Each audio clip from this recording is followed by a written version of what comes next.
Jumpa lagi dengan saya, Oktobina Heruwati dari SMP Negeri Tegangawi, Provinsi Jawa Timur.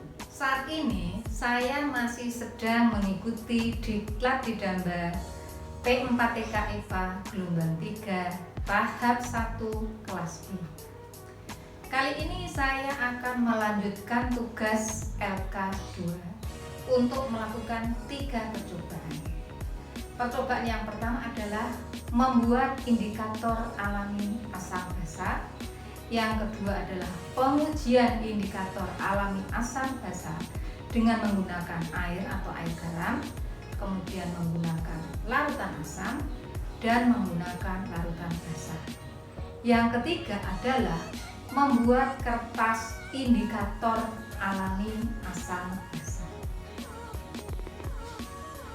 Untuk alat dan bahannya yang perlu kita persiapkan adalah yang pertama alatnya plat tetes, kemudian lumpang dan alu porselin, kemudian beker gelas, kemudian pipet tetes, kemudian gelas ukur, kemudian hair dryer.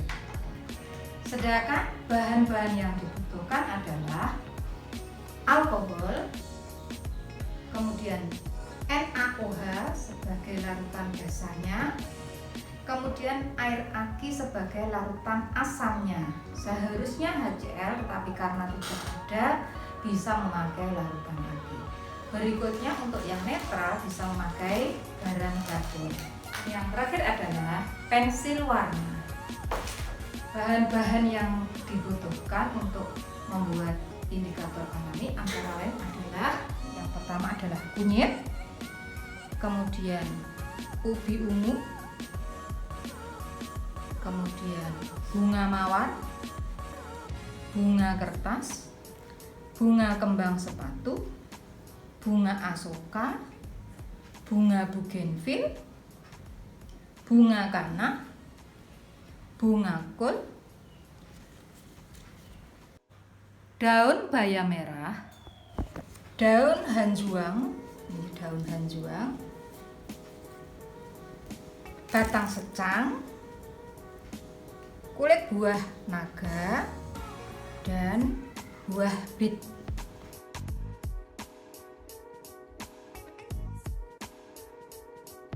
Pada tahap persiapan, alat-alat bisa diberi label, untuk mempermudah dalam melaksanakan percobaan. Jangan lupa dipersiapkan tabel pengamatan seperti berikut ini.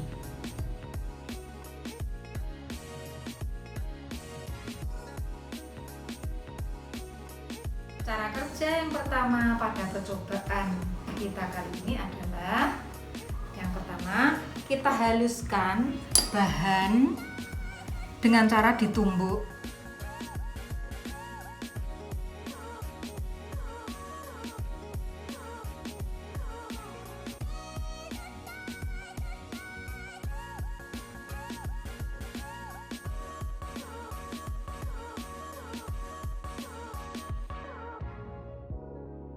Kalau sudah halus, bisa diberi alkohol sebanyak 5 ml.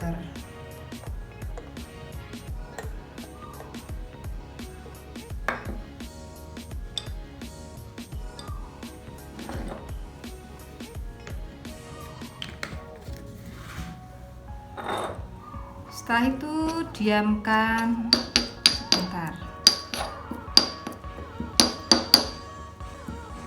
Diamkan dulu.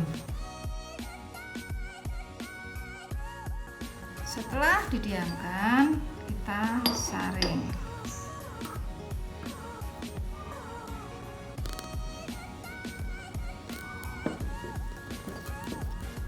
Setelah disaring, kita masukkan ke sini.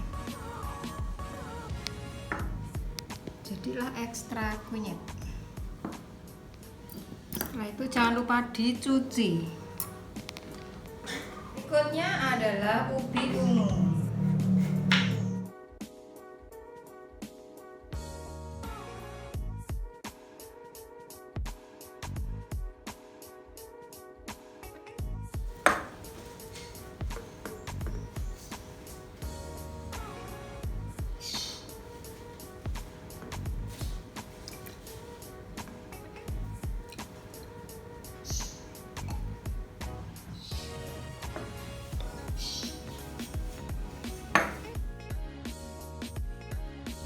Biarkan diamkan dulu sebentar dan kita saring.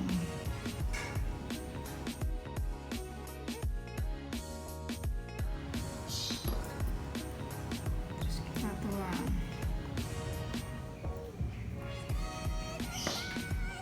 Sudah jadi. Alhamdulillah, proses ekstraksi bahan-bahan sudah selesai dan sudah dimasukkan ke dalam beker glass.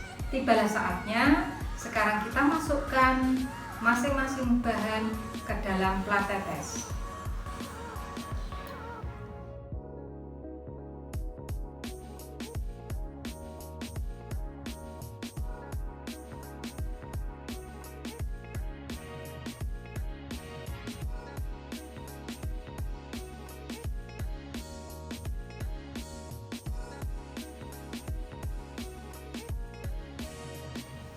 Alhamdulillah, kegiatan 1 sudah selesai. Kita masuk ke kegiatan 2. Untuk kegiatan 2, nanti akan kita siapkan masing-masing larutan asam, larutan basah, dan larutan garam. Dimasukkan ke plat tetes masing-masing 3 tetes. Kita mulai dari larutan asam. Kita masukkan ke dalam plat tetes yang bersifat asam. 3 tetes masing-masing.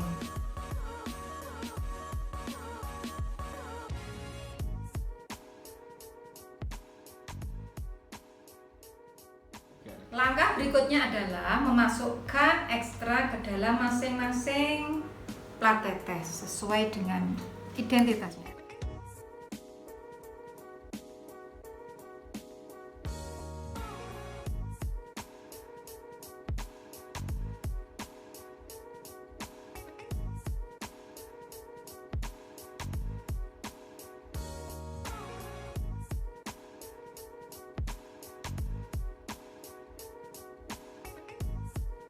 Kalau sudah ditetesi semua, maka kita akan memberi warna pada tabel pengamatan. Misalnya untuk kul ungu kita ambil warnanya merah. Kul ungu merah kita arsir di sini merah.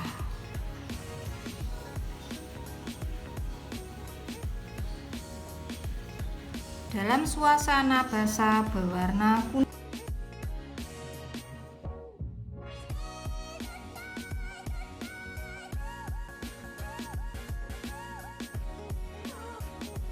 Berdasarkan hasil pengamatan, saya mengambil 2 larutan indikator yang akan saya pakai untuk kegiatan 3, yaitu saya memakai kul ungu dan memakai bunga sepatu. Karena di sini pada suasana asam, suasana basah, dan suasana garam menunjukkan warna yang berbeda, sehingga akan saya pakai untuk membuat kertas indikator pada kegiatan 3.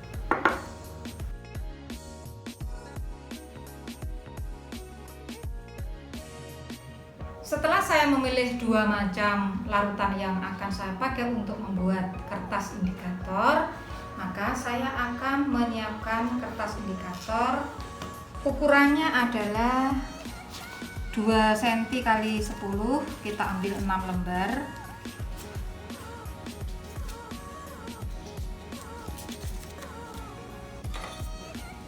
Dua cm kali 10.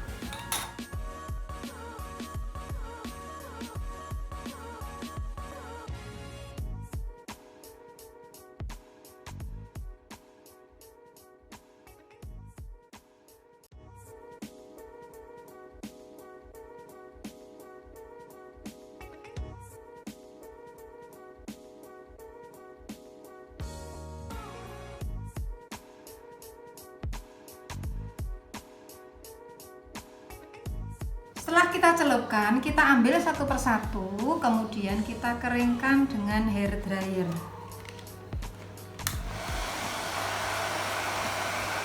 Kita uji kertas lakmus kol ungu dengan kita masukkan ke larutan yang bersifat asam. Ini hasilnya. Kemudian kita masukkan ke larutan yang bersifat basah. Ini hasilnya. Dan kita masukkan ke larutan yang bersifat garam. Ini hasilnya. Berikutnya untuk bunga kembang sepatu, kita masukkan ke suasana asam. Kita masukkan ke suasana basah. Kita masukkan ke suasana garam. Alhamdulillahirabbil alamin. Kegiatan demi kegiatan diklat sudah saya jalani dengan lancar. Kami mengucapkan sangat terima kasih kepada P4TK yang sudah memberi wadah saya untuk ikut diklat materi asam basah kali ini. Harapan saya masih diperbolehkan lagi untuk ikut diklat pada gelombang berikutnya pada materi yang lain. Dengan diadakannya diklat ini, saya bisa menambah pengetahuan, bisa menambah teman, bisa menambah keberanian yang semula tidak berani upload di YouTube, sekarang mau tidak mau harus memberanikan diri untuk upload ke YouTube. Salam IPA, integritas, peduli, amanah. Assalamualaikum warahmatullahi wabarakatuh.